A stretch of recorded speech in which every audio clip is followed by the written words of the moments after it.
महेरणाय चक्षुषे यावस्य पदमूलसातस्य पाहेतुते विश्वदस्वमरुष्टियं बभावाज्यस्य संघते क्षीरेण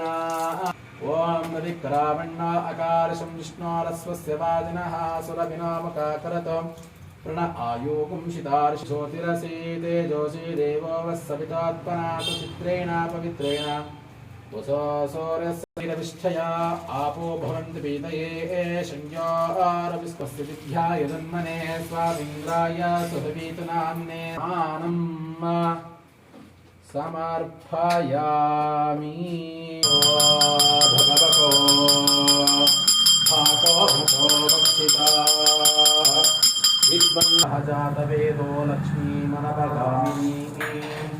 यस्यां हिरण्यं विन्धेयं गामश्वं ये श्रियं चन्द्रां प्रभासा यशसा ज्वलन्तीर्तिष्ठमणिना सह प्राभूर्भूतोऽस्मिराश्रेऽस्मिन् कीर्तिरुद्धिं ददातु मे शुक्तिः महिश्रीष्मायतायशः कर्धमिरामिरण्मयी लक्ष्मी जाता